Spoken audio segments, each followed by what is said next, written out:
Olá, sejam todos muito bem-vindos. Está começando mais um Espiritualidade Além das Fronteiras.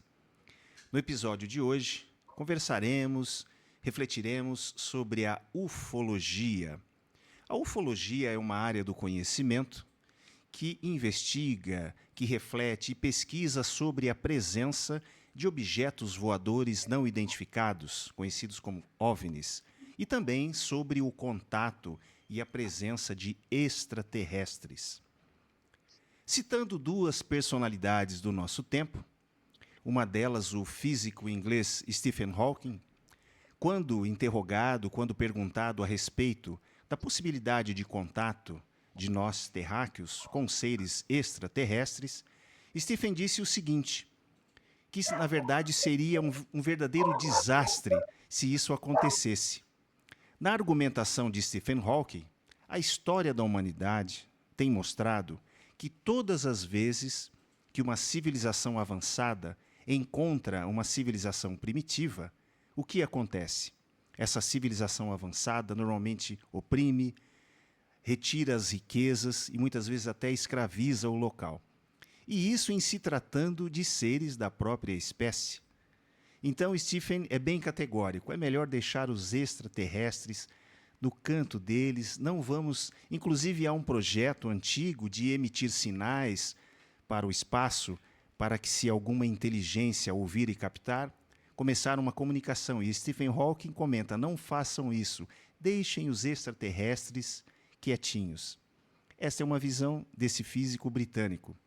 Por um outro lado, o médium mineiro Chico Xavier, que já teve algumas experiências ufológicas, disse o seguinte, 90% das civilizações extraterrestres são muito mais elevadas tecnologicamente e também espiritualmente. São muito mais espiritualizadas do que nós, terráqueos.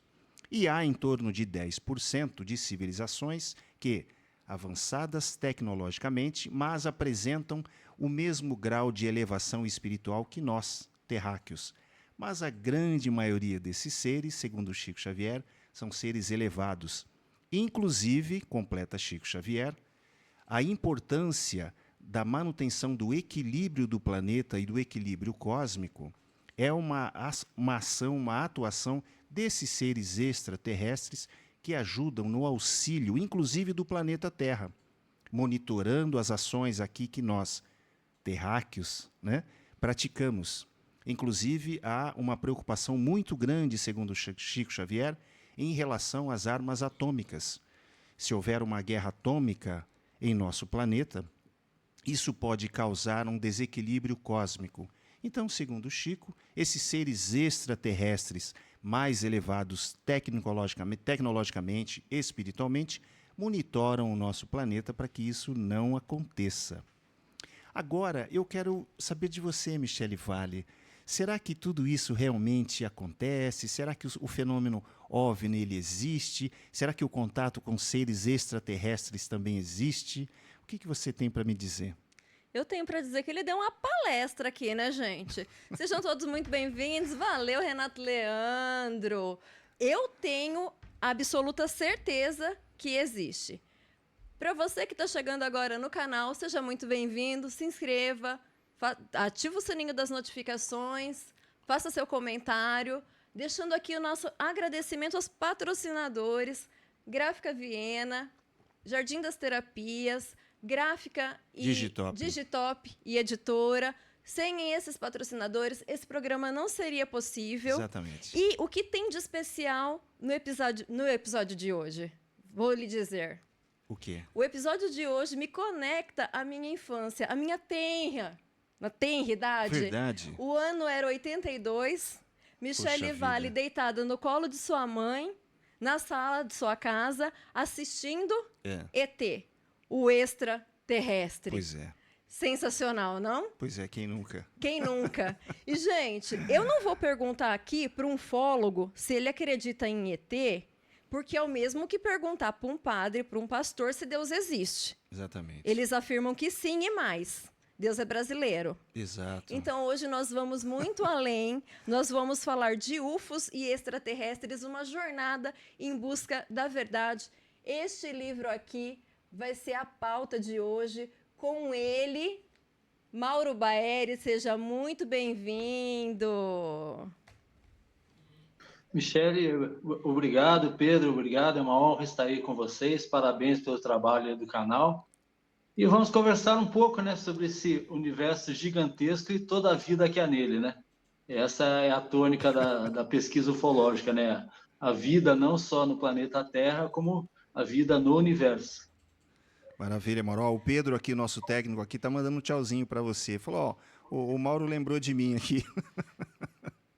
Não, o trabalho dos técnicos, o pessoal que fica atrás das câmeras, não aparece, é de extrema importância, né? Então, parabéns aí ao Pedro, obrigado, e parabéns a todos os que ficam nos bastidores auxiliando esse trabalho. Fazendo o trabalho acontecer. Maravilha.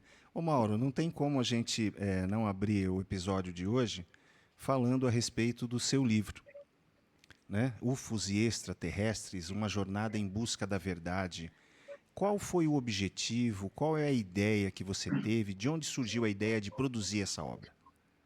Vamos lá. Antes de falar do livro, eu queria só responder essa pergunta indireta de Michele. Não, Michele, na verdade, eu não acredito em extraterrestre. Não? Eu sei que eles existem. Sabe? Né? Então, eu sei que eles existem. Então, já passou. Vai além da crença, né, Mauro? A crença ficou lá para trás, no passado bem, bem longínquo, né? Muitos e muitos anos, né? Depois que a gente se aprofunda um pouquinho, a gente já passa a ter uma certeza, né? Mas vamos lá, Renato. A questão do livro, né, de forma assim bem resumida, eu me interesso pelo assunto desde a da infância, né? Já ouvia meus pais, principalmente minha mãe, conversando com meus irmãos, né, sobre o assunto e tal.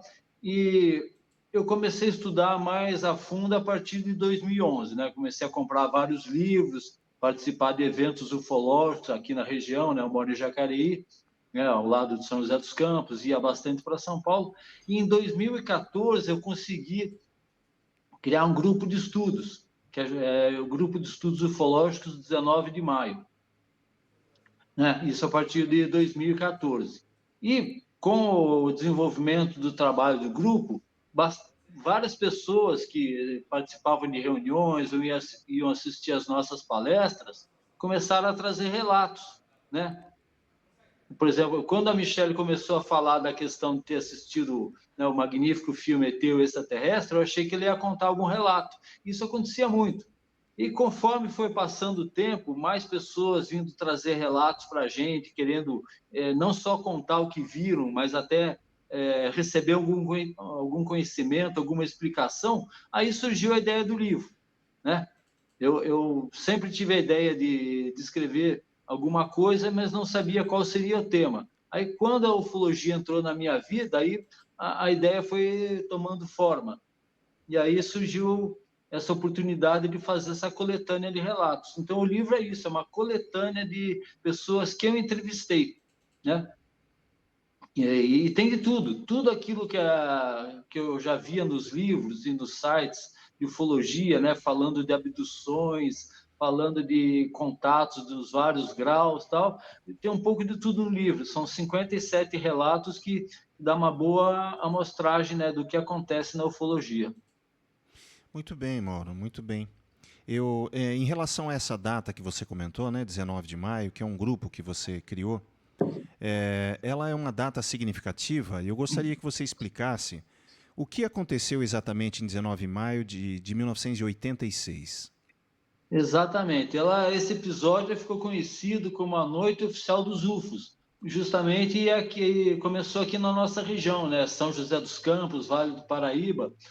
Foram avistados pelo menos 21 objetos, né? O primeiro avistamento foi cerca de 7h30 da noite na cabeceira da pista do aeroporto de São José dos Campos. E aí varou a madrugada, né? Até a madrugada do dia 20 de maio de 86, e foi tão impactante que 4 ou 5 caças da Força Aérea Brasileira foram acionados para tentar entender o que estava acontecendo. Só que eles levaram um baile, né? Levaram um baile porque esses objetos, né? E ficou reconhecido pela aeronáutica brasileira que eles tinham controle inteligente. Só que eram objetos que chegavam a voar a 18 mil quilômetros por hora, né? Ou seja, algo inimaginável já nos dias de hoje, que dirá em 1986. Então, ficou claro que esses objetos, né, tendo essa tecnologia avançadíssima, com controle inteligente, só sobra uma conclusão: não são daqui. Esse Então, episódio, desculpa te interromper, mas é que sim, me parece até que um dos fundadores da Embraer, foi presidente da Embraer, o Osiris Silva, me parece que ele presenciou exato. isso, não é? Sim, sim, como o Coronel Osiris, ele tinha ido para Brasília porque ele foi convidado pelo então presidente José Sarney a assumir a presidência da Petrobras. Então, naquele momento, ele estava deixando a presidência da Embraer para assumir a presidência da Petrobras. Perdão, estava voltando de Brasília, ele e outra pessoa no avião. E aí eles foram acionados pela torre do aeroporto de São José dos Campos perguntando, né, se eles estavam vendo o objeto assim assado e tal, né? E aí eles tentaram, né, chegar mais perto, mas não conseguiram. E aí algum tempo depois são acionados caças, né, da base aérea de Anápolis em Goiás e da base de Santa Cruz no Rio de Janeiro, se eu não errei os nomes. E aí tem, né, tem os depoimentos, vídeos da época, entrevistas da época, os pilotos, né, relatando o que eles viram, né? Porque esses objetos foram vistos pelos pilotos, foram captados pelos radares dos aviões e pelos radares em solo do Brasil todo. Ô Mauro, acredita-se que, por exemplo, essa situação, todo esse movimento, eles queriam ser vistos. Não foi ao Sim, acaso, porque a impressão que dá, assim, a intensidade como foi, era mesmo para criar essa notória situação. sim, inclusive, Michele, essa é uma teoria da qual eu sou adepto. Eu acho que algumas aparições, elas não têm assim um sentido que a gente possa, por exemplo, se alguém vê, isso é muito comum na ufologia, a pessoa está andando no campo à noite e vê lá uma nave pousada com os tripulantes fazendo uma coleta, por exemplo, de amostras de solo, amostras de vegetação. O que a gente pode concluir do avistamento desses? São os cientistas, né? Esses visitantes, digamos, são cientistas que estão ali fazendo uma pesquisa. Agora, um episódio como esse da Noite Oficial dos UFOs, parece que só vieram realmente para se mostrar, né? Falar, olha, nós existimos. Tanto é que isso provocou um alvoroço na época, foi prometido pelo comandante da aeronáutica, né? Na época a aeronáutica era ministério, um relatório, e esse relatório só foi divulgado cerca de 25 anos depois. Ou seja, eles prometeram um relatório para até 30 dias, só que o relatório ficou secreto e 25 anos depois ele foi divulgado. Mas reconhecendo que esses objetos tinham um controle inteligente e não necessariamente eram tripulados. Eu, particularmente, eu sei que na ufologia existem as sondas, né, que são aqueles objetos não tripulados para pesquisa, né? Imagina-se que é para pesquisa, pelo comportamento deles. Agora, na Noite Oficial dos UFOs, tinha objetos de cerca de 100 metros de diâmetro. Então, né, na minha visão aqui, digamos, de terráqueo, um objeto de 100 metros de diâmetro, por que tão grande? Deve haver uma estrutura lá Sim. dentro, né, tripulação, esse tipo de coisa. É claro que é uma especulação da minha parte, mas é o que eu imagino. Realmente a ideia, né, que a Michelle comentou, que eles gostariam mesmo de se exibir, né, de se mostrar, né? Houve alguma espécie de ataque da Força Aérea? Tentou de alguma forma entrar em contato ou apenas houve só um acompanhamento dessa movimentação? Não, o relato de alguns pilotos, eles estavam ali prontos para atirar se fosse o caso, né? Naquela linguagem típica, né, dos militares, da aeronáutica, eu não lembro a palavra exata, mas eles estavam ali com armamento pronto para atirar. Felizmente não foi utilizado.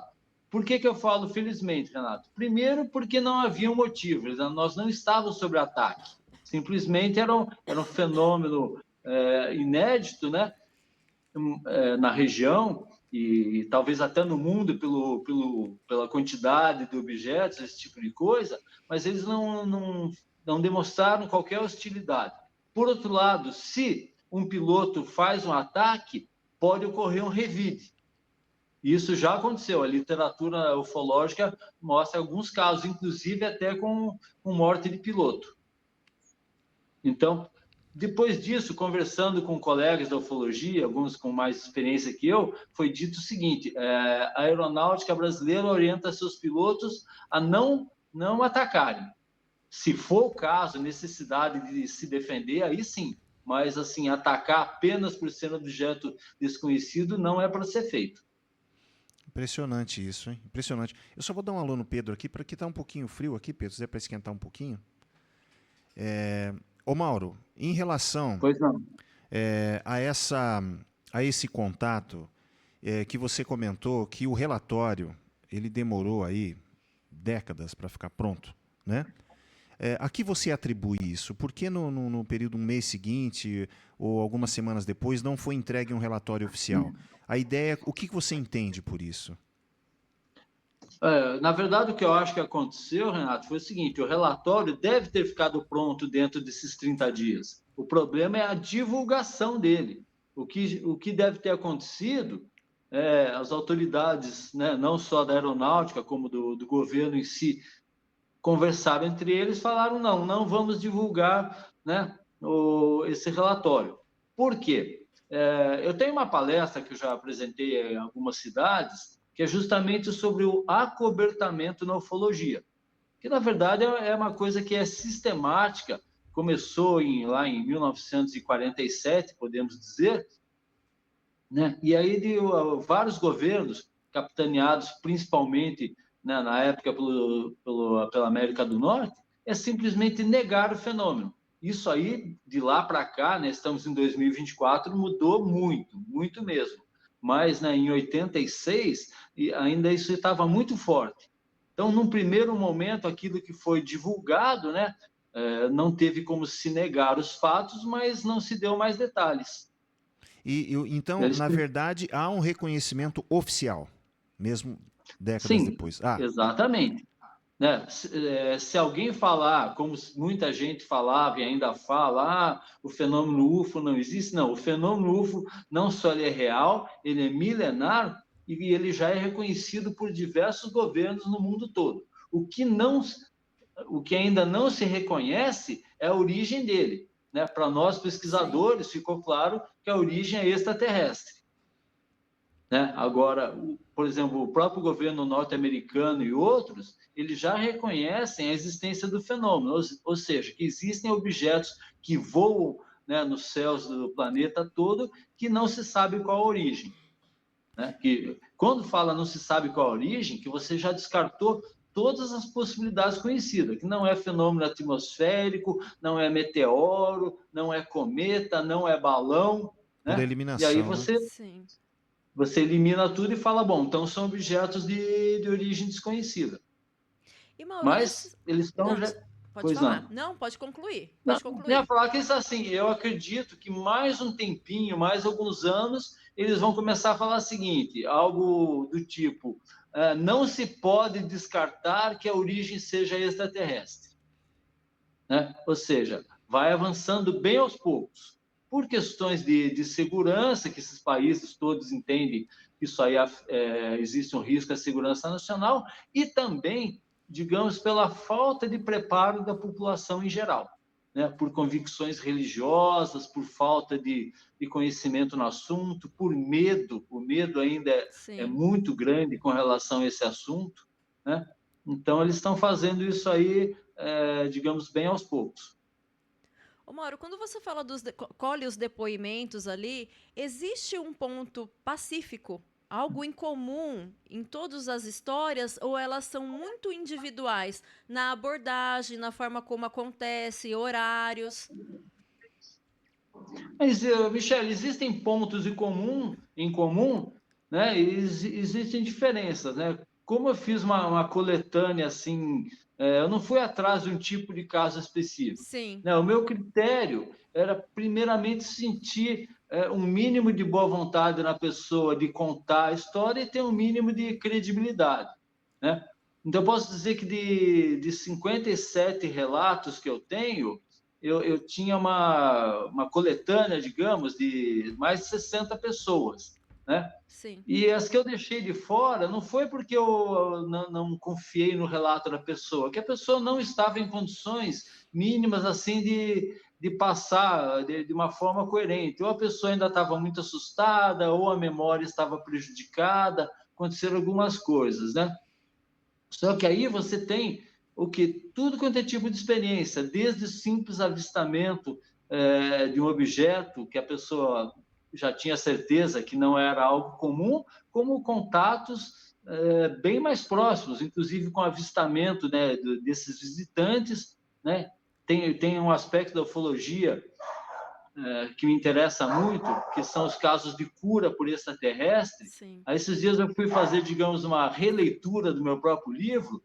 Eu achava que eu tinha lá uns 4 ou 5 casos de cura no meu livro, eu localizei 8, né? Porque está lá no meio do relato, tal. Então, alguns casos, digamos, a cura ela é a tônica do caso, é o ponto central. Em outros casos, não. A pessoa está contando o relato e teve cura ali. Então, outra coisa, por exemplo, a gente, né, Renato, esses dias aí, a gente vinha conversando sobre a questão do tempo. Exato. Existe, inclusive, um dos episódios, acho que é o último caso do meu livro, a pessoa teve aquele episódio de missing time, ou seja, o tempo desaparecido. Exato. O que, em tese, pode estar escondido ali um sequestro, uma abdução. Ou seja, quando some da vida da pessoa 1 hora, 2 horas, 3 horas ou algo assim. Os americanos, né, deram esse nome, missing time, né? A pessoa, Exatamente. durante algumas A gente horas, acaba usando... há uma ausência. Perdão. Durante algumas horas, me corrija se eu estiver aqui enganado, durante algumas horas há uma ausência da pessoa e provavelmente, em alguns casos, ela pode ter sido até abduzida, né? E pelo que eu entendi, as pesquisas que eu fiz, Mauro, é como se depois da abdução, como se esses seres hipnotizassem a pessoa para que ela não se lembrasse daquele período, né? E aí ela retorna no mesmo local, na atividade normal, mas o relógio andou. Então já se passaram Exatamente. várias horas, né?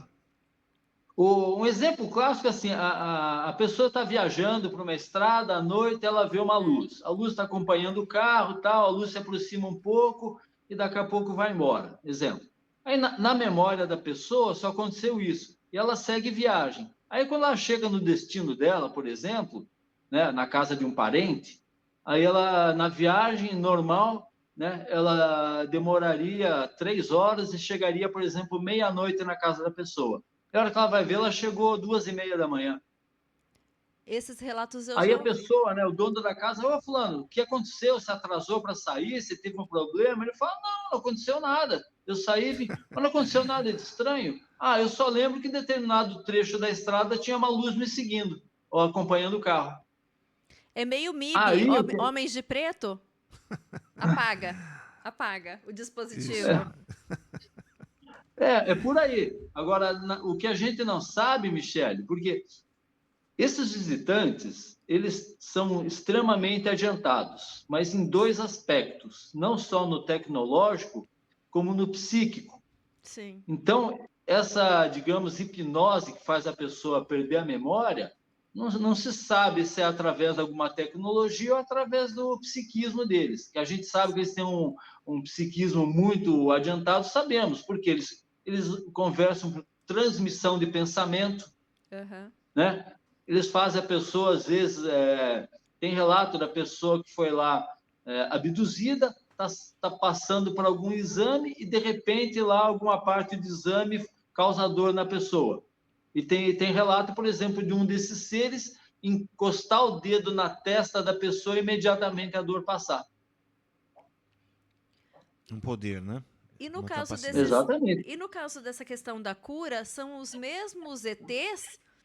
As características, por exemplo, eles descrevem isso? Porque eu tô Não, pensando aqui se existe uma catalogação, sabe? No mundo da não, ufologia. assim,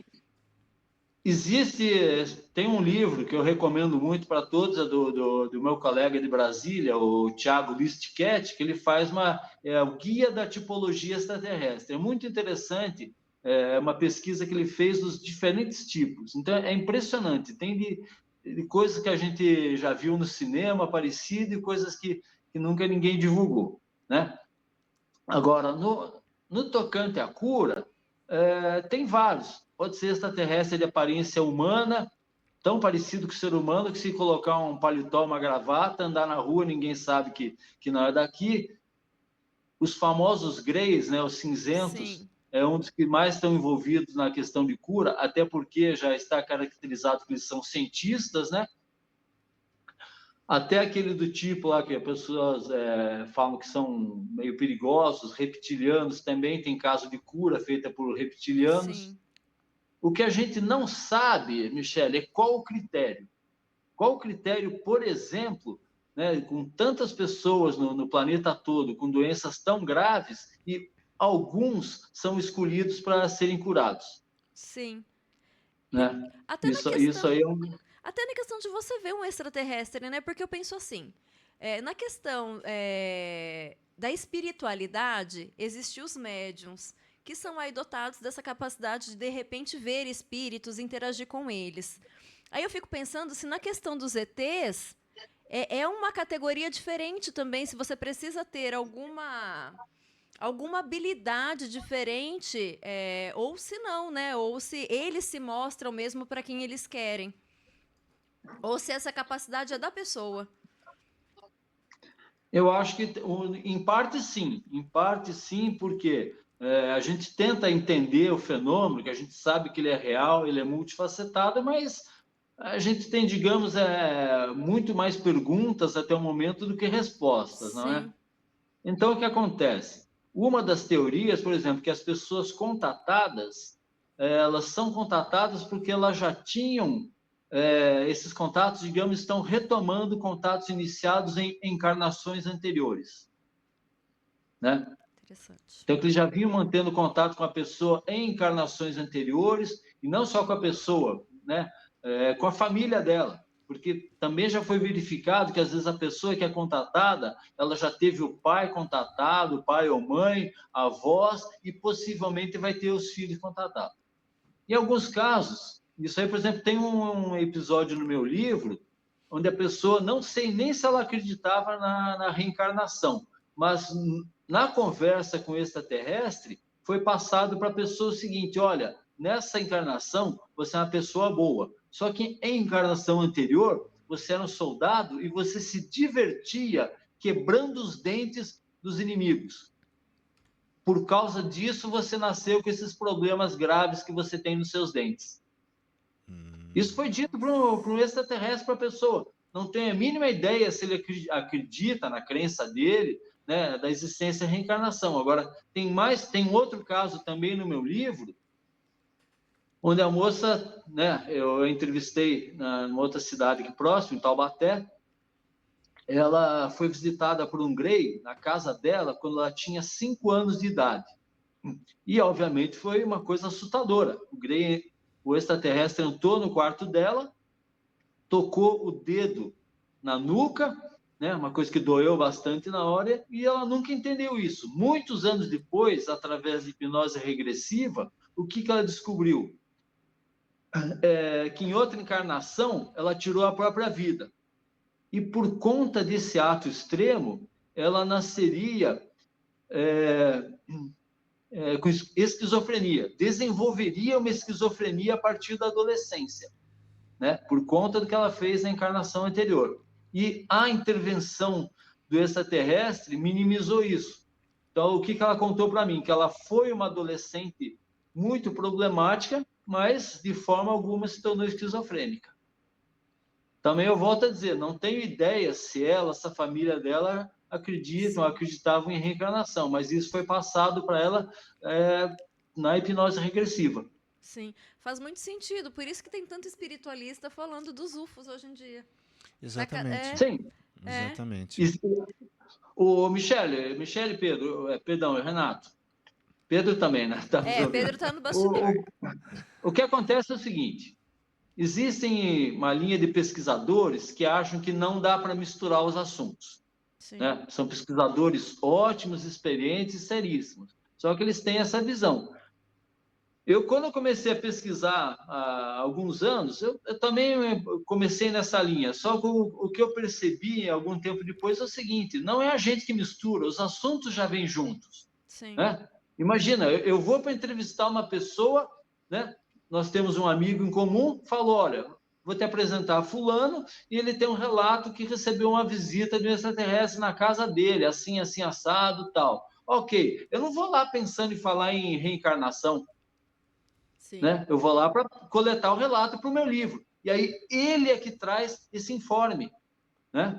Da mesma forma, essa moça, né, tá o nome dela no livro, eu posso falar, a Jaqueline de Taubaté, eu não fui lá para falar de se ela teve outras vidas no passado, eu fui lá para saber do relato dela, do avistamento de um extraterrestre quando ela tinha 5 anos de idade. Extraterrestre na casa dela. Né? E aí ela traz também esse relato. Então, não adianta, a gente não vai conseguir fugir desses dois assuntos. Né? O planeta Terra, do meu ponto de vista, está passando aí por transformações, né, bem complicadas no futuro, não sei daqui a quanto tempo, vai ser um planeta melhor, um planeta mais evoluído, com uma humanidade de melhor qualidade. E a presença extraterrestre na Terra está totalmente inserida nesse contexto. O Mauro, você comentou no início aqui da nossa conversa, comentou algo aí, e desde a hora que você comentou, eu não tiro da minha cabeça. Eu falei, não, deixa eu voltar ali. Eu tô vendo perguntar. que ele tá matutando aqui. Ele tá com uma carinha de que ele tá. Imagina, você comentou e eu tô aqui criando imagens. Você comentou que já houve um caso em que houve um ataque a uma nave alienígena. Essa nave, obviamente, deve ter também atacado e até chegou a morrer um piloto. Foi isso que eu entendi? Um relato de um caso? Agora, eu fiquei me perguntando aqui, como que aconteceu? De que forma essa nave alienígena revidou? Ou foi ela verdade, que atirou assim, primeiro? Um dos casos que eu lembro melhor, não se tem exata noção do que aconteceu, mas umas hipóteses é que ela sofreu um contra-ataque, porque foi um avistamento nos anos 50 nos Estados Unidos, Sim. Onde 3 aviões começaram a seguir o objeto. E o objeto foi subindo, e 2 aviões acabaram desistindo, e o chefe da equipe continuou. E aí, de repente, o avião dele caiu. Né? Então, o pessoal ficou especulando, né? Ficou especulando que, não, foi o piloto que passou mal, não tinha algo mais oxigênio e tal, mas era o chefe da equipe, então, com certeza, era o mais experiente. Então, uma das conclusões é que ele sofreu algum tipo de ataque. Né? Se você for... Não, desculpa, pode completar. Né? Que ele teria sofrido um tipo de ataque. Tem um outro episódio no Irã, em 1976, inclusive o piloto do avião, que posteriormente se tornou lá militar de alta patente, ele esteve num congresso nos Estados Unidos, alguns anos depois, relatando o episódio. Aí, por sorte, ele sobreviveu, porque no momento que ele estava pronto para disparar o armamento dele, travou tudo, o avião apagou, né? Não só a parte de armas, como ele perdeu completamente o controle do avião. E ele fala mais, o Renato, que assim, isso aí aconteceu quando ele pensou em utilizar o equipamento dele, o armamento. Ou seja, telepatia. Ele pensou. Exatamente. Aquilo que eu já tirei essa conclusão por muito tempo. Eles são adiantados não só tecnologicamente, como na parte psíquica. Então, quer dizer, né? Ele chegou muito perto de perder a vida. Né? Um terceiro caso que eu lembro do famoso abduzido norte-americano Travis Walton. Né? Ele recebeu, ele não foi agressivo, mas ele se aproximou, digamos, inadvertidamente, né, da nave que estava pairando lá próximo ao solo, e ele recebeu um raio no tórax, no peito, que jogou ele para trás. né? Esse rapaz aí, senhor Travis Walton, eu vou pedir para o Pedro colocar uma imagem aqui e eu queria que você confirmasse para a gente se é essa pessoa. O Pedro Vamos vai lá. colocar uma imagem aqui, tem duas pessoas aí nessa foto. Opa! Você Eu e o famoso Travis Walton. Ele já veio umas 3 vezes aqui no Brasil, sim. e uma dessas vezes, não sei se foi a mais recente, veio depois, foi em setembro de 2022, se não me engano, num congresso ufológico em São Paulo. Acho que foi o último evento ufológico organizado pelo Gevaer, da revista UFO. Aí, em dezembro, ele faleceu. Aí eu tive oportunidade, eu falo muito pouco de inglês, mas através de um colega, né, da ufologia que fala bem inglês, pude conversar um pouquinho com o Travis, né? Sei. E é ele mesmo. Conta pra gente o caso dele. Ele que recebeu o raio, foi isso? Foi, né? É ele? Foi ele mesmo, recebeu. foi ele mesmo. Não, e esse episódio, Michele, ele é muito peculiar, por quê? O Travis, ele era lenhador, e isso foi em 1975, numa cidade do Arizona. E ele trabalhava como lenhador, e aí, quando eles viram o objeto, estavam todos já dentro de uma caminhonete, e ele desceu e foi se aproximando. E os colegas gritando para ele não se aproximar, não se aproximar. Quando ele recebe esse raio no peito, é jogado para trás, o pessoal vai embora na caminhonete. Foram embora, com medo. E aí depois, descendo lá a montanha e tal, se arrependeram e voltaram. Falaram, pô, que é isso? Vamos voltar. Quando eles voltam, não tinha mais nem o disco voador e tampouco o Travis, né? O Travis, quando ele é resgatado, ele reaparece tempos depois, ele achava que ele tinha sumido por algumas horas. Aí o parente que foi buscá-lo numa cabine telefônica, né, num local lá da região, falou, Travis, calma, agora está tudo bem, vamos para casa. Só que é o seguinte, você está desaparecido há 5 dias. Meu Deus! Na memória dele foram só algumas horas. É o missing time, né? Exatamente. Alguma coisa... E ele, não sei se ele chegou a fazer hipnose regressiva, não tenho certeza, mas um fato importante desse relato é o seguinte, os colegas dele foram investigados por homicídio. Nossa! Ele tinha desaparecido, né? Por quê? Eles voltaram lá para a cidade contando essa história. Ninguém acreditou. Apareceu um disco voador, né? Nosso colega foi atingido, nós voltamos e tinha desaparecido. Obviamente, ninguém acreditou na história, pensaram, devem ter tido uma briga, né? Porque o Travis, por exemplo, na época, ele tinha 21, 22 anos.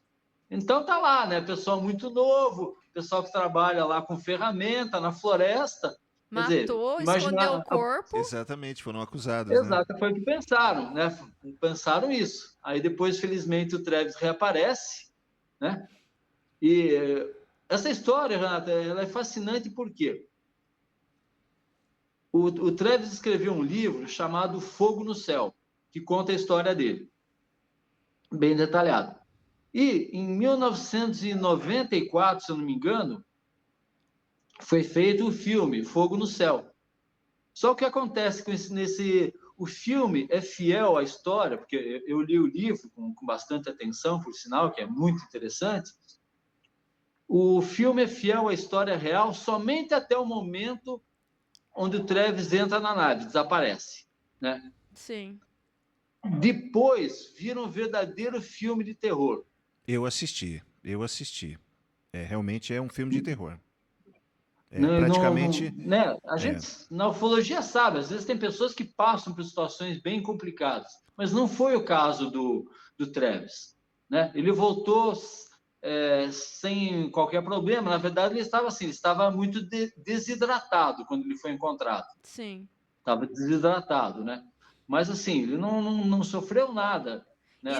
E sem nenhum chip implantado? Nada foi detectado. Pelo menos no caso dele, né? Sim. Mas ele conta, ou ele lembra, ou ele fez alguma hipnose, alguma ele coisa? Lembra o que aconteceu, né? lá dentro da nave? se a gente imaginar que ele ficou 5 dias desaparecido, por que ele achava que ficou poucas horas? Porque ele lembrava de alguns fatos, né? Num primeiro momento, ele está lá numa sala, né? Ele está deitado, sentindo muita dor no tórax, né? Quase certo por causa do raio que ele recebeu, e entram uns 3 ou 4 seres, né? Chegam perto dele. Só que esses seres eram muito diferentes. Ele descreve a aparência deles como se eles fossem fetos, aparência de fetos, né? Ou seja, com aquela cabeça grande, redonda, né? Sem pelos, né? E aí ele fica muito assustado, ele consegue se levantar, ele ainda está meio zonzo, e ali naquele local que ele estava, dentro da nave, ele consegue pegar um objeto. E ele usa esse objeto para tentar se defender dos seres, porque ele não sabia o que iam fazer. Aí os seres simplesmente saem da sala. Ele também sai, começa a caminhar lá digamos, por um corredor, aí depois ele vai para um outro ambiente, onde tem uma tela, né, que ele consegue ver coisas do universo, né? Uma espécie de cadeira, como se fosse uma cadeira de comando ali, alguma coisa assim, né? Já está em outro ambiente, dentro da nave. Aí entram outros seres que ele pensa que são terráqueos. Por causa da Ele pensa semelhança que são física. terráqueos de tão parecida que eles eram com o ser humano, tão parecidos. Era um casal, né, um masculino e feminino, digamos. Né? Então, é mais ou menos o que ele lembra. Né? Então, o que a gente sabe na literatura ufológica? Às vezes, raças diferentes trabalham em conjunto, uma sob o comando da outra. Coisa interessante. Agora o Mauro comentando que ele esteve numa cabine ali, praticamente cabine de comando, tá me lembrando filmes de ficção, né? Como Star Trek, Star Wars, parece que é uma nave com seres, né? Diferentes, Sim. de diferentes locais. MIB, Homens de Preto, você tá esquecendo do MIB, Homens de Preto. Não, é que agora eu tô lembrando da espaçonave, né? Da espaçonave e tal, no comando. O filme, O Fogo no Céu, eu assisti algumas vezes na época em VHS, quando saiu, né, o filme. Você é dessa época, VHS? Ela assistiu também, deve ter assistido em VHS. Eu também sou. Aí, ó. Eu tô tirando o maior sarro. Eu também. E aí, no filme Fogo no Céu, que como você comentou, o filme vai bem até a entrada dele, por exemplo, dentro da espaçonave, né? E depois o filme vai para uma parte ficcional.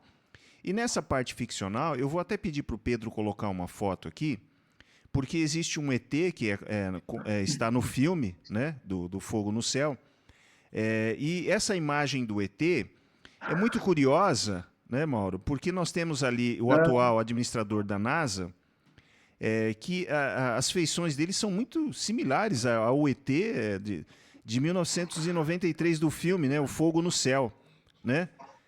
Bill Nelson, né? Ele assumiu agora a administração agora no governo Joe Biden, né?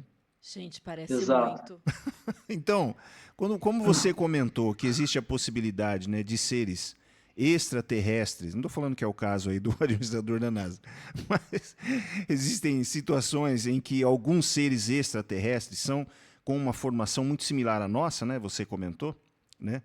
Aí quando a gente vê essa foto, a gente pensa de tudo, não no caso dele, né? Mas você acha que é possível, Mauro, que seres extraterrestres estejam circulando no planeta Terra? É possível e é provável, é quase certo. É provável? Eu diria que é provável, por quê? Deixa eu só comentar um pouco antes dessa foto aí. Tá. Assim, eu não tenho uma resposta, tá? Se você me perguntar o que eu acho que tem hora que eu acho que é uma coisa, tem hora que eu não acho nada, que é só uma coincidência. Sim. Mas vamos aos fatos. Fatos a semelhança é muito, muito grande. Exato. E o curioso é o seguinte, essa imagem aí do administrador da NASA, ela é bem recente. É coisa de poucos anos, bem poucos. Sim. E o filme é de 1994. Então, com certeza, essa pessoa aí, o Bill Nelson, né? Ele era bem diferente em 1994. Eu acredito que agora ele tenha 80 e poucos anos, né? A fisionomia dele né? Mostra a pessoa já de uma idade avançada, né?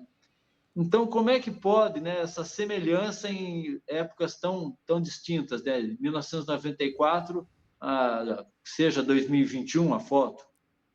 Então, é um mistério. Pode ser só uma coincidência? Pode. Pode ser, porque esses produtores de filme, existem várias, digamos, especulações, mas que são baseadas assim, em estudos. Alguns deles têm, digamos, projeções astrais, alguma coisa assim, que aí eles acordam um dia com a ideia de fazer um filme. Né? Dizem, por exemplo, que o filme Avatar louco. é isso. É muito né? louco.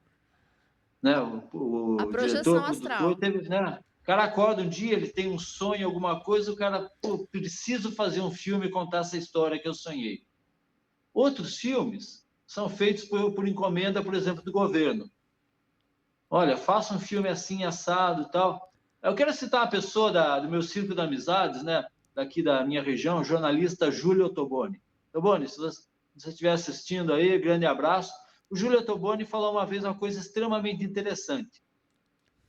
Depois dos filmes ET, o Extraterrestre e Contatos Imediatos do Terceiro Grau, né? Contatos Imediatos anteriores, de 77 e de 82, com sabedoria, a Michelle falou, é o ET, o Extraterrestre. As pessoas ficaram com aquela visão, extraterrestre é tudo bonzinho, não sei o que lá, tal. Não, tem aí uns 10% aí que sai de perto, né?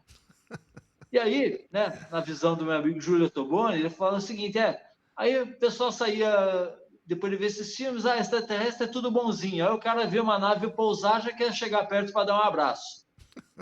E aí os caras começavam, não, peraí, esse povo aí tá muito confiante aí na bondade aí de qualquer extraterrestre. Vamos colocar uns filmes aí para deixar o povo um pouco assustado, né?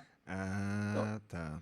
Então, quer dizer, é claro que isso, assim, digamos, é uma realmente. teoria, mas é uma teoria feita por uma pessoa super inteligente, que é o meu amigo Júlio Ottoboni, né? Sim. Quer dizer, tem toda uma lógica, né? Tem toda a lógica. Fantástico, fantástico. Inclusive, essa ideia que você comentou, de determinados produtores realizarem, por exemplo, uma projeção astral, a pessoa durante o sono, né, ela pode, através do desdobramento, né, ou seja, o espírito sai do corpo, visita algumas regiões, Vive a experiência. vive a experiência e traz aquele cenário. Né? Eu estou me recordando agora, você falou uma coisa completamente, eu nem lembrava disso agora, você falou e eu me lembrei. Como chama, Michele, aquela série dos vampiros lá, que tem um rapaz que é vampiro e eles se relacionam todos numa escola? Me fugiu agora completamente o nome aqui. Crepúsculo? Crepúsculo. Eu assisti uma entrevista com a autora do livro, que o livro foi a base para o filme. E ela comenta o seguinte, que ela sonhou... Eu também já vi isso. Ela sonhou com uma pessoa que estava em uma área aberta na natureza e, de repente, aquela pessoa ficou completamente brilhante, como se luminosidade saísse de dentro dela, e aquele sonho foi crescendo, ela foi criando imagens, e a partir daí veio uma orientação para ela escrever um livro, e ela era uma pessoa que até então nunca havia escrito nada. Ela escreveu o livro, se tornou um sucesso mundial, com base em uma projeção através de um sonho. Né? Então, só para registrar isso que você está falando, existem fatos que comprovam que isso é possível. Né? E essa coisa que... pois não. Não, desculpa. Renato, veja bem, eu mencionei alguma questão sobre cura. Né? Uma palestra recente que eu apresentei em São Paulo, em Águas da Prata. Aliás, um abraço pessoal lá de Águas da Prata, da cidade vizinha lá, São João da Boa Vista, né? O pessoal lá que me ajudou na palestra, aliás, também teve outro palestrante, o Pedro Scarabello, a Luciane Garzoni, né, que me deu um desenho maravilhoso de presente, a Elaine Menato, lá também da região, pessoal, um abração lá. Terra então, boa. Sobre a questão não só da cura, existem muitos relatos de pessoas contatadas que essas pessoas adquirem dons após o contato. Né? Ou seja, a pessoa, após um contato, ela passa, por exemplo, a se interessar por música ou adquirir alguma habilidade musical que ela não tinha, premonição, ou a pessoa ter dom de cura depois do contato, conseguir intencionalmente ou não, mover objetos sem tocar nesses objetos. Então, tem vários relatos de pessoas que foram contatadas e adquiriram dons depois do contato. Foi como se tivesse sido ativado, né? Algum potencial, Sim, Sim. né? Psíquico é, nela, é, né? Fosse liberado, né? exato, Fosse liberado. exatamente isso. O Mauro, nós temos. Eu vou pedir para o Pedro colocar uma imagem aí que a gente havia separado. Eu acho que a foto, acho que é a terceira foto que a gente. Hoje tá bem ilustrativo, né, aqui o rolê. Exatamente. Hoje tá Então, nós Oh, temos minha aí cidade, Curitiba. Curitiba. Curitiba. Cidade Então, natal, saudade. pois é, olha que maravilha aí, Cidade Mauro. A sua linda. cidade natal, em 1954, um registro fotográfico de um OVNI. Acho que era o meio-dia, e ao lado o jornal, acho que da época, e com as pessoas olhando para o alto, porque durante o dia, meio-dia, um OVNI sobrevoando o centro, acho que de Curitiba, e essa foto é uma foto emblemática, e é uma foto, ou seja, para a época nem havia como recursos, né, para que se criasse qualquer montagem em cima de uma foto como essa, né, Mauro? Não, exato. E essa foto foi publicada no jornal. Aliás, Renato, parabéns aí pela qualidade. Eu já tenho essa foto no meu material, mas não está com essa qualidade. Foram, acho que, tiradas umas 3 fotos e essa é a melhor. O que eu lembro de pesquisa sobre esse episódio é o seguinte: nesse dia, não lembro exatamente o mês, mas foi exatamente em Acho que foi dezembro, 1954, acho que foi dezembro, que eu vi dezembro, no jornal. perfeito, grato. 3 objetos estavam ali nas cercanias de Curitiba já desde um pouco mais cedo, né? 11 da manhã ou até antes disso.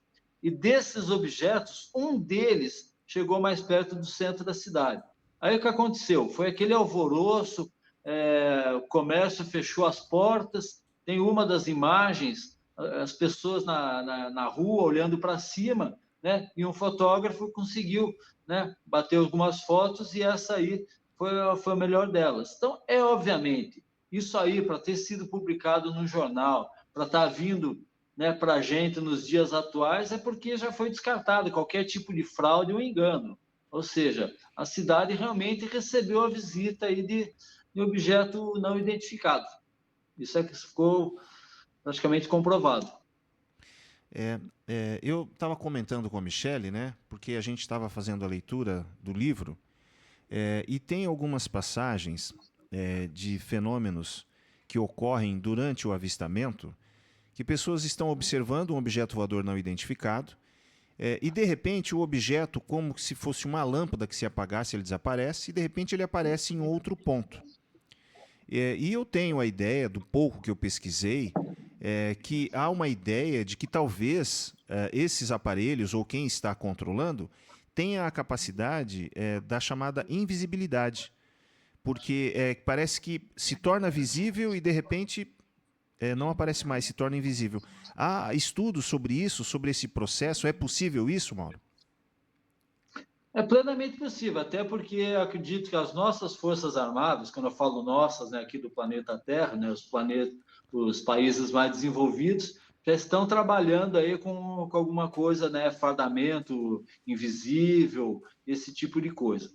Então, se a gente imaginar civilizações que estão aí, né, milhares e milhares de anos à nossa frente na tecnologia, né, então isso aí para eles deve ser muito fácil de produzir. Uma outra possível explicação, Renato, é o seguinte: desses sumiços, né, do objeto, Sim. ele pode, de repente, estar atravessando para uma outra dimensão, né? Ele pode estar ali transitando, porque, assim, principalmente, eu falo isso, eu uso o termo extraterrestre, apesar de existirem outros, mas para mim é assim: se a origem dele é de outro planeta, ou é outra dimensão, outro universo, outra realidade, aí não sabemos ainda com certeza. Então, mas está cada Perfeito. vez mais forte isso deles, possivelmente, pelo menos alguns deles, serem visitantes não apenas de outro planeta, mas de uma outra realidade, de uma outra dimensão. Se eles estão vindo para cá, porque eles já descobriram como fazer essa passagem de uma dimensão a outra. Então, é bem possível que alguns desses sumiços e reaparecimentos, né, seja isso, a passagem de uma dimensão a outra. Até porque, reforçando isso, existem relatos de testemunhas que contam o seguinte: a pessoa está olhando para o céu, né, distraído e tal, de repente ela vê algum ponto do céu, a coisa fica meio, como é que eu falo? Como se estivesse vibrando, ficar meio ali inconsistente, a pessoa não vê que está acontecendo alguma coisa ali e não consegue distinguir no primeiro momento. Aí, aos poucos, se materializa um objeto sólido, né, até com aparência metálica. Ou o processo inverso, a pessoa está vendo um objeto ali no céu, né, sólido, metálico, de repente esse objeto começa a vibrar, né, vai como se né, desmaterializando e desaparece. É como se fosse Então uma pode ser entrada, né? perdão, pode ser ou uma coisa ou outra, né? Um processo de visibilidade e invisibilidade, né? Com tecnologia, ou pode ser apenas uma passagem de uma dimensão para outra. O que abre uma série de perspectivas, né? Não necessariamente. Sim. É porque uma forma de se contestar o estudo da ufologia é mensurar as distâncias que existem, né, entre os planetas, né? Planetas que estejam aqui, né, na nossa galáxia, porque são distâncias absurdas, né? E que o homem não tem condição ainda de entender como que uma nave percorre distâncias Sim. dessa forma. Mas se de repente houver uma tecnologia que a gente desconhece, não só tecnologia, mas caminhos que a gente desconhece, né? Isso se torna possível, né? E uma coisa que eu queria comentar é o seguinte: quando você fala dessa coisa de outras dimensões, a gente pode pensar em portais, né? E a gente sabe que existem algumas regiões do Brasil em que o número de avistamentos é maior do que em outras regiões, né? Por exemplo, em Minas Gerais, algumas cidades, né? Por exemplo, tem o caso Varginha, São Tomé das Letras, que são pontos que parece que são portais, né? Existe isso, Mauro? Existe alguma predominância em locais assim? Por exemplo, aqui no Brasil, você sabe se existe Sim, isso? existem vários. Você mencionou essa região, tem uma cidade ali que também né, falando uma linguagem bem comum, o bicho pega, né, nessa área. Bicho Chama pega. Luminárias. Luminárias. Eu não sei a que distância exatamente fica aí de Varginha e São Tomé das Letras, mas é Minas Sim. Gerais, Luminárias, né? Outra região que a gente poderia citar é litoral sul de São Paulo, Peruíbe, né? As Chapadas, Chapada Diamantina, Chapada dos Veadeiros, né? Região amazônica. Agora, por exemplo, tem relatos, né, de algumas regiões. A pessoa vê, por exemplo, teve um caso bem interessante. A minha amiga, a Lúcia, tem relato dela no meu livro. Ela frequentou muito lá na região do Mato Grosso do Sul, lá tem os índios Chavantes.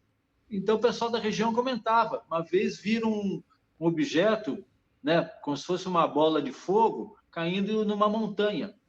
Pensaram até que seria, por exemplo, um avião que se destroçou alguma coisa. Aí o pessoal no dia seguinte foi lá, chegaram até praticamente exatamente o ponto onde eles teriam visto nessa bola de fogo cair. Não tinha nada, Renato Michele, nada de diferente. É como simplesmente se aquele objeto tivesse entrado na montanha. Então, quer dizer, uma grande possibilidade é isso. Na verdade, aquela montanha ali é um portal, né? Até porque, quando a gente começa a analisar essa frequente presença desses visitantes, né, no planeta todo há milhares de anos, não necessariamente eles estão toda hora fazendo a viagem, né, do local onde a casa deles, digamos, até o planeta Terra. É bem possível que eles estejam em bases aqui. E onde seriam essas bases? No fundo dos oceanos, dentro das montanhas, né? É porque há relatos, né, de objetos que saem, né, da água, né? Saem do mar, Sim, né?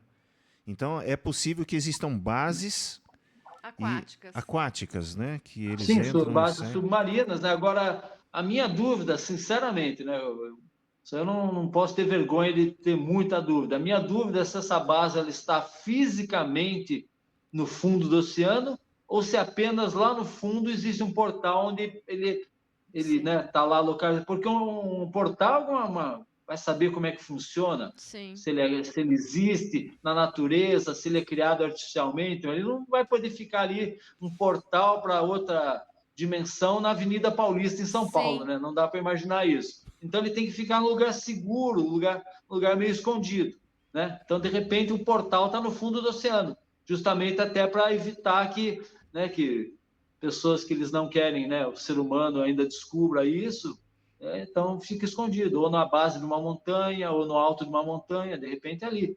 Agora, o portal está sempre aberto, eles que abrem, né? Não sabemos. Tô pensando aqui, porque a gente está falando de nave que entra em água, aqui, né? Eu tô pensando aqui, fazendo uma analogia com os carros. A gente tem zilhões de modelos de carros. Então, podemos considerar que temos também muitos modelos de aeronaves. E Sim. existe a descrição desses modelos.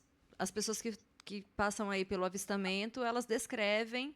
E aí, existe um registro disso. Exato, né? Pessoas dedicadas à ufologia, né? Que eu acho que um dia ainda vai ter o reconhecimento, né? Eu contribuo um pouco, né? Eu tenho meu trabalho, eu sou funcionário público, né? Tenho minha esposa, meus 2 filhos. Eu dedico algum tempo às pesquisas, mas tem pessoas que estão dedicando aí praticamente uma vida toda. Tem pesquisador com 60 e poucos anos que pesquisa desde os 15 anos de idade. Então, essas pessoas, na verdade, passaram aí por muita chacota, muita coisa, então eu acho que um dia vai ser reconhecido, né? Eu já citei o nome aí do Thiago Luiz Tiquete de Brasília, tem o Marco Petit, né? O Ricardo Gedo, né, que fez o prefácio do meu livro. Isso, Pacatini. Né? Pacatini. Pacatini.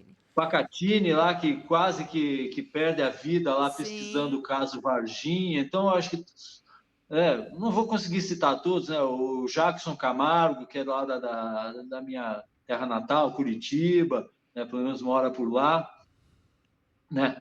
Então tem muitos. O pessoal está se dedicando aí há muitos anos para tentar trazer essa verdade que muitos não acreditam e muitos tentam esconder.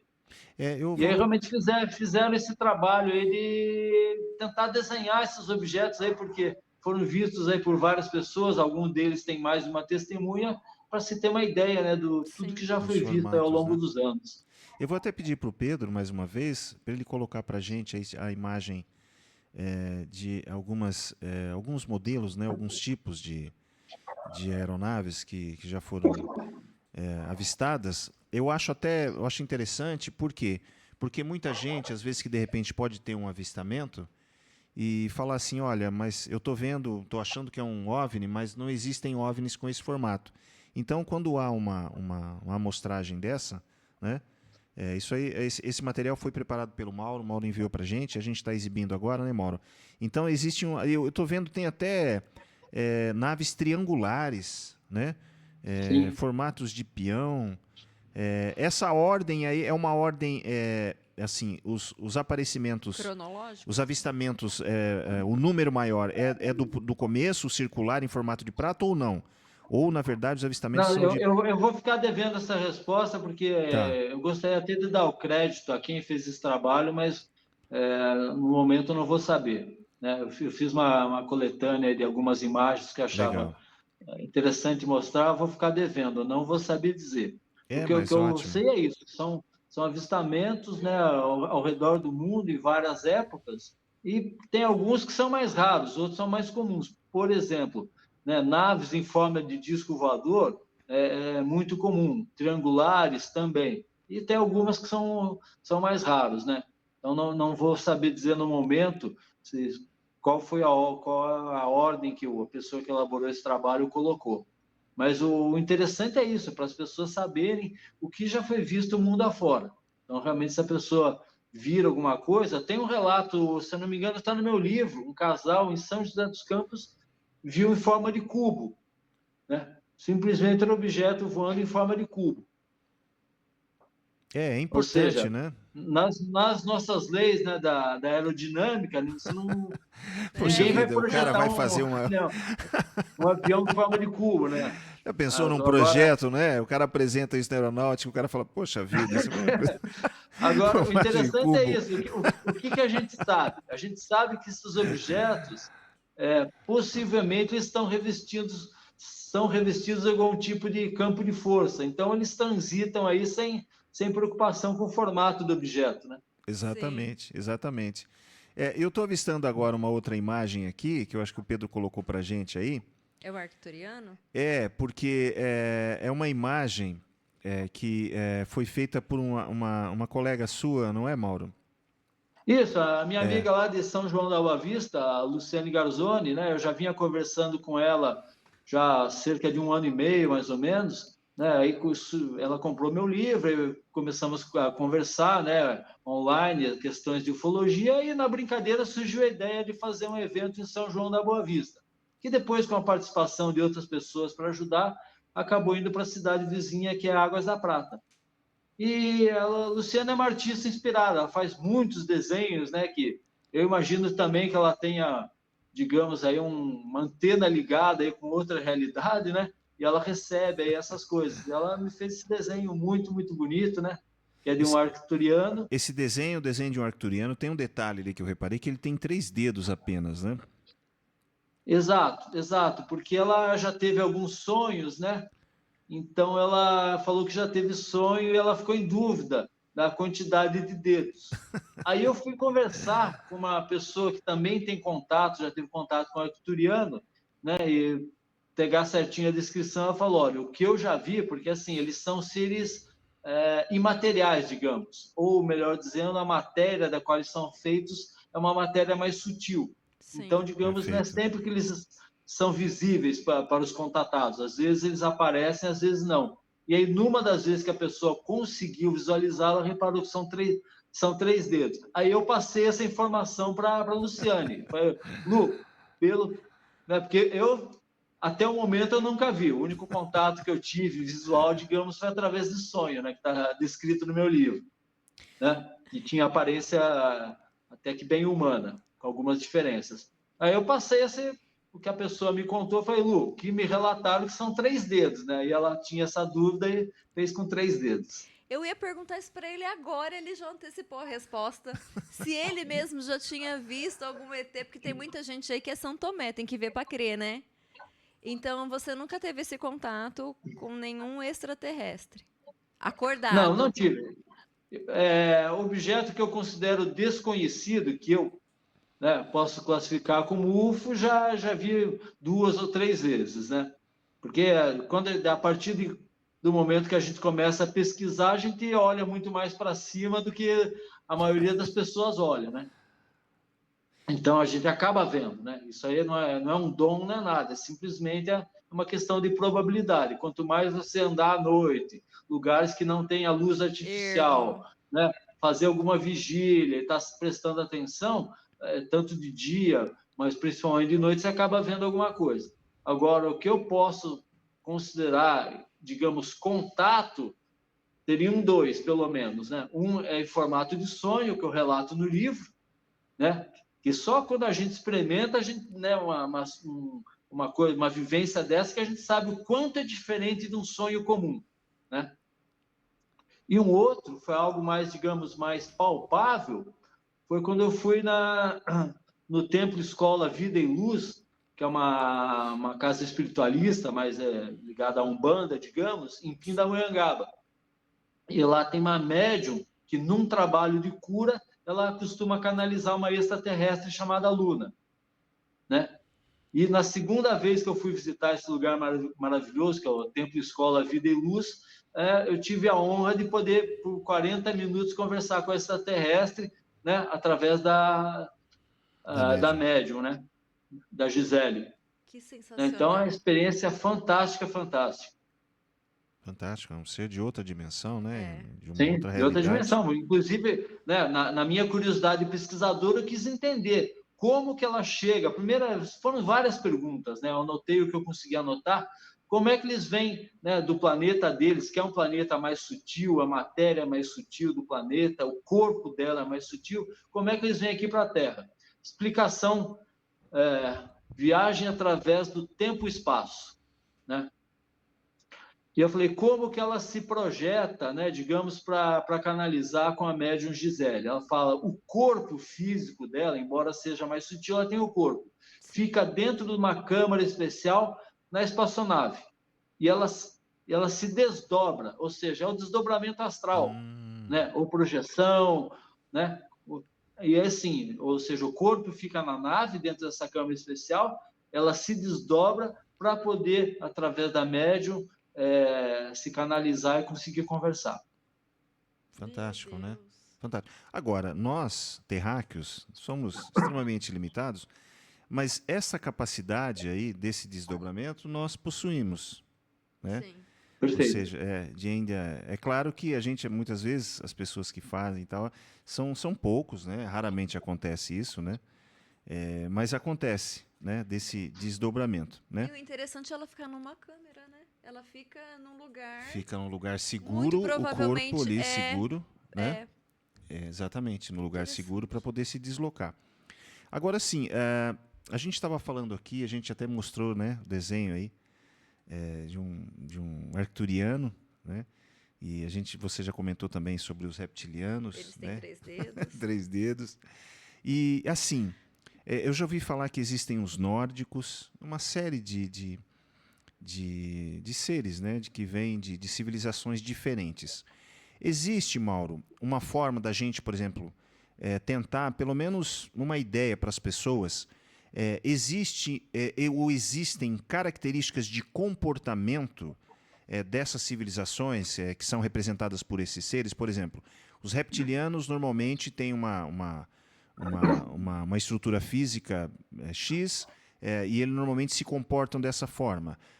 Os Tá. nórdicos têm uma estrutura X e se comportam dessa forma. Até para as pessoas entenderem de repente, porque de repente a pessoa tem um avistamento ou alguma coisa, ela vai ter pelo menos um norte, né? Aquela coisa assim, será que esses seres aí eu já tenho alguma referência do comportamento? Sim, sim. Existe? É.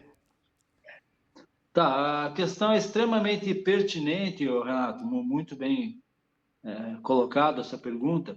Bom, a primeira coisa que eu falaria é o seguinte: em qualquer forma de contato, muita cautela, né? Então não adianta, não é porque pousou, não é porque pousou uma nave, em forma de disco ou qualquer outra, e o tripulante tenha, né, uma aparência amistosa, que a gente já deve chegar lá e dando abraço, etc. Isso não garante nada, né? Eu tive a oportunidade, conversando com essa extraterrestre, né, através da médium Gisele, fazer esse tipo de pergunta, principalmente com relação, né, a dois tipos bem conhecidos, que são os greys e os reptilianos. Isso não é uma regra absoluta, porque grey é um tipo físico, digamos, né? Então, o grey é cinza em inglês, né? Então se Sim. refere à cor da pele. Normalmente eles têm aquela cabeça grande e os olhos grandes e negros. Mas tem grey de pequenos, tem médios, tem os greys bem altos, né? Os greys, basicamente, eles são cientistas, né? Então, eles são pesquisadores extremamente avançados em tecnologia e na capacidade psíquica. Então, principalmente nas abduções lá dos anos 90, as pessoas ficavam muito traumatizadas. Por quê? Eles, como cientistas, eles não tinham aqui, digamos, sentimentos, né, de preocupação com a pessoa. Eles vinham fazer a pesquisa e pronto. E aí parece que com o passar dos anos, com esse contato maior com o ser humano, eles também começaram a ter um aprendizado também. Né? Uma Embora eles troca. sejam muito mais avançados que a gente, eles também tiveram aprendizado com relação a emoções, Eles viram que a digamos. gente é Né? fofinho. Fantástico isso, hein? Isso é É, maravilhoso, isso, hein? sim, sim. E aí, o que acontece? Essas abduções físicas mais traumatizantes, elas diminuíram bastante. Então, a principal forma de contato hoje em dia, para a pesquisa deles, são através desses desdobramentos. Ou seja, em vez de levar a pessoa em corpo físico para a espaçonave, leva a pessoa desdobrada. Ou seja, eles fazem, eles têm essa tecnologia. A pessoa começa ali a dormir e tal, está naquela fase transitória, né, entre a Sim. vigília e o sono, e eles pegam, né, ou seja, o corpo da pessoa fica lá repousando na cama, né, e a consciência, o espírito, o perispírito, né, podemos falar vários nomes, é Sim. levada para dentro da nave. Então, alguns casos, também a pessoa fica assustada, mas é bem menos traumatizante do que a abdução física. Com relação aos reptilianos, o que acontece? Eles têm uma outra origem, outro desenvolvimento. Eles têm duas coisas em mente, que é sobreviver, né? A primeira, e, como consequência, é dominar, ou seja, eles vêm ter que dominar outras civilizações com uma necessidade de sobrevivência. Só que eles também estão evoluindo. Então, alguns grupos desses reptilianos já não são mais, digamos, com esse comportamento. Tanto é que um dos casos de cura que eu pesquisei foi feito por um reptiliano, né? Curou um norte-americano que ele era veterano da Guerra do Vietnã e ele tinha vários traumas, né? Problema com alcoolismo, insônia, uma série de coisas devido ao que ele vivenciou na Guerra do Vietnã. E ele conseguiu a cura, né, depois da visita do reptiliano. Se formou uma luz no quarto dele, através dessa luz entrou um reptiliano, né, que ele descreveu como um ser muito alto, né, 2 metros até mais um pouco, muito forte, né, com toda aquela característica reptiliana, né, da pele, da cabeça, mas foi curado. Então, tentando não fugir muito, é difícil, né, a gente estabelecer um padrão, mas, por exemplo, o que as pesquisas mostram é o seguinte: os arcturianos, né, com essa aparência, né, de pele azul, né, essa cabeça um pouco grande, eles são uma civilização extremamente adiantada e extremamente amorosa, que eles estão aqui justamente para nos ajudar, né? Esses de aparência nórdica, também, a maioria, se não todos os relatos, a grande maioria são de relatos amistosos. Os greys, que talvez seja o tipo mais visto até hoje, é impressionante, porque tem vários tipos de relatos, desde pessoas que foram assim, passaram por abduções muito traumatizantes, até contatos mais amistosos. Até porque, volto a dizer, grey é um tipo físico, então, de repente, você pode ter greys de várias origens, várias civilizações, ou seja, não dá para se saber pela aparência se ele é amistoso ou não. Gente, na dúvida, corre. Exatamente. Eu adoto esse lema. Na dúvida, corre. Não faça Veja contato bem, Michele, visual. se esse tipo de afirmação pode deixar alguma pessoa, digamos, preocupada, a gente tem que trazer um outro tipo de informação, que é a seguinte, Sim. que também é de fontes, digamos, espiritualistas, que estudam. Primeira coisa, para uma pessoa ser abduzida, dizem que isso só acontece se o anjo da guarda, o espírito protetor da pessoa, der a permissão. Sim. Né? Ou, se não for por aí, tem que ter uma autorização mais alta ainda. Ou seja, né? Não Uma é tão visão bem simples, espiritualista. né? Por que uma pessoa, né, sei lá, vai morrer de causa violenta e outro vai ficar bem velhinho e morrer lá tranquilo, dormindo com 90 anos de idade? Por quê? Por que existe essa diferença? Algum motivo existe, não existe? Sim, existe. Porque uma pessoa vive com saúde a vida toda e outras vezes padece de doença gravíssima com 7 anos de idade. Sim. Não tem uma explicação para isso? Dentro da fé religiosa? Não então, é a mesma porque coisa. Deus é maldoso. Não, Não, é porque Deus... existe alguma explicação. Então, né? Então, se uma pessoa vai ter um contato amistoso ou não vai ter contato nenhum com extraterrestre, ou vai ter um contato mais complicado, mais assustador, também está inserido dentro desses mesmos critérios. Sim. Você comentou isso agora e eu lembrei. Eu falei na abertura do Chico Xavier, e só para completar, o Chico comentou também que um percentual em torno de 10% de seres que, iguais a nós, ainda não avançaram, né, com a tecnologia, ou talvez avançaram a tecnologia, mas não se elevaram espiritualmente. Mas que esse grupo menor de 10% também é vigiado pelos espíritos em uma escala superior. Então, não é essa farra, não. Então, exatamente, Chico comentou, há um controle, né? E abrindo agora essa questão, Mauro, a gente comentou logo no início em relação a Noite dos UFOs, né? Aquele avistamento praticamente coletivo lá, né? Do grupo que você montou e tal, 19 de maio de 1986. Demoraram, assim, para preparar o documento ou exibir o documento publicamente anos. E a gente sabe que muitas informações, os governos oficiais ou não oficiais, de repente são órgãos que estão dentro de um próprio governo que tem informações e às vezes o governo não tem, né? Será que publicamente algum governo chegar e dizer, olha, é uma realidade os objetos, é uma realidade os seres extraterrestres? Você acha que isso vai acontecer, que isso vai demorar? E os motivos seriam motivos, além do pânico em público, porque a gente vai quebrar uma série de dogmas religiosos, né? Culturais, a ciência também, ela vai, enfim, ela vai ter que derrubar uma série de conceitos, né? Que até então eram tidos como absolutos, né? Existe algum motivo que você crê, ou uma série de motivos, para que hoje os governos não mostrem publicamente essa realidade? A que você acha? Por que está fechado isso? Por que a grande massa não tem a informação oficial de um governo? Tá, vamos lá, Renato. Primeira coisa é o seguinte, de fato vai causar um impacto muito grande. Vai causar por quê? A gente tem que respeitar, é claro, a fé de qualquer um, mas eu sou muito crítico com relação a religiões em geral, né? São poucas as religiões que abordam esse assunto, as poucas que abordam de maneira superficial, né? Então, começa por aí.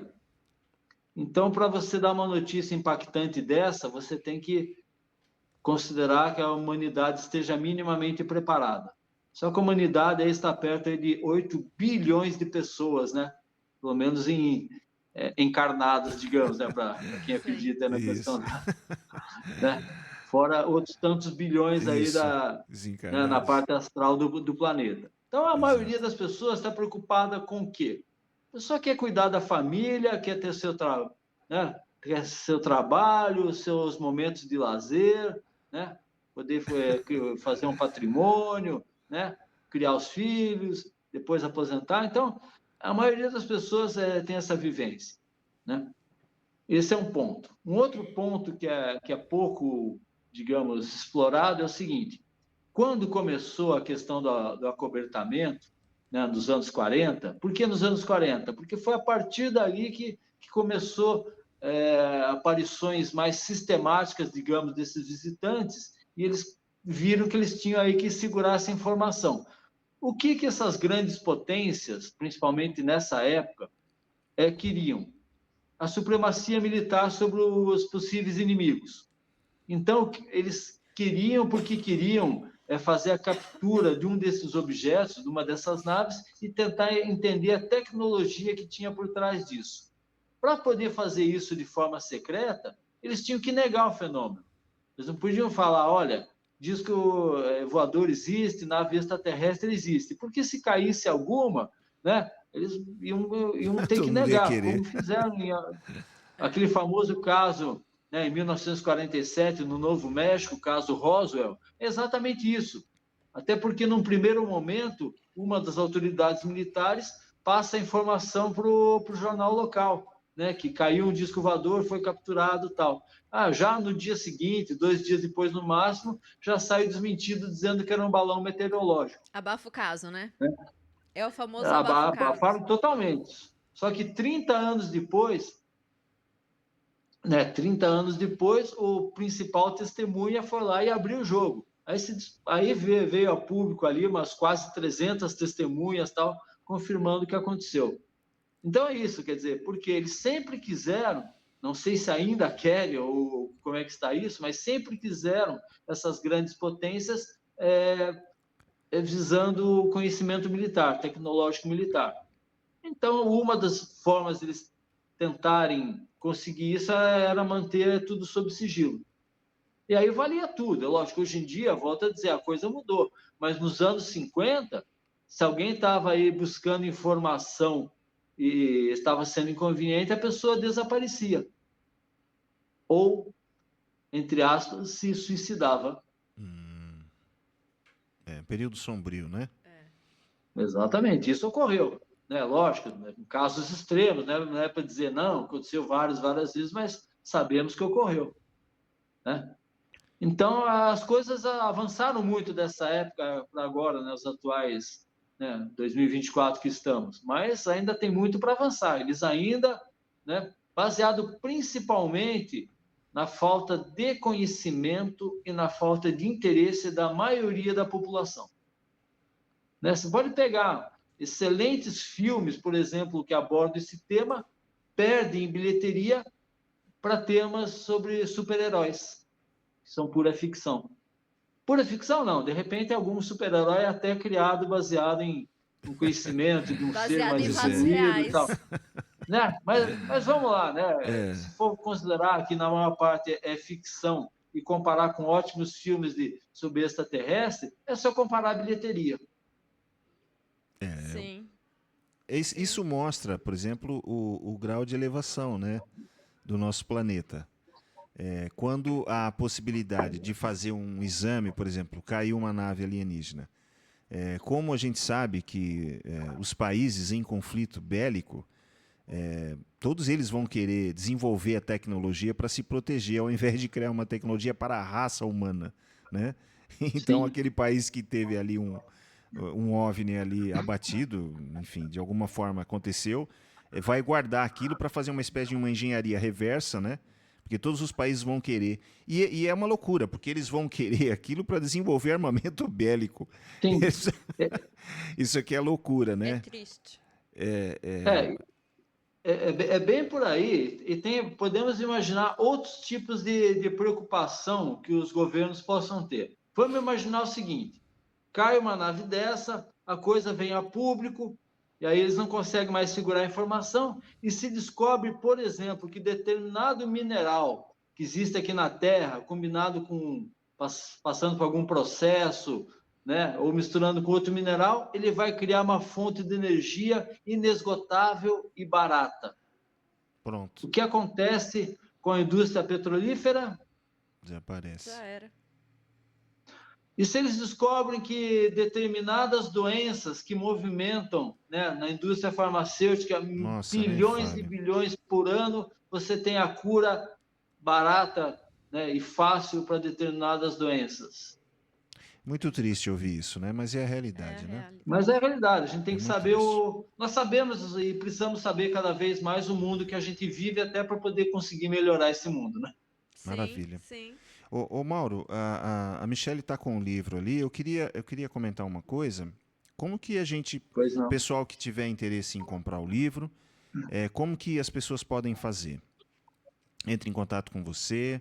Depois a gente vai até disponibilizar depois, né, o link aqui para o pessoal. Tá.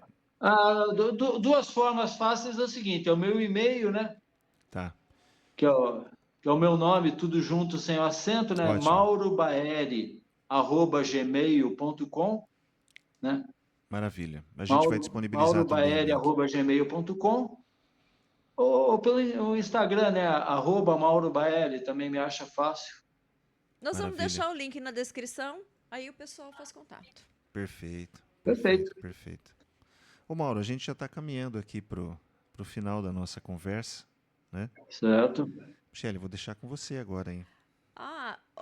Falar sobre um tema desses, que já é mega interessante, com uma pessoa que brilha os olhos, né?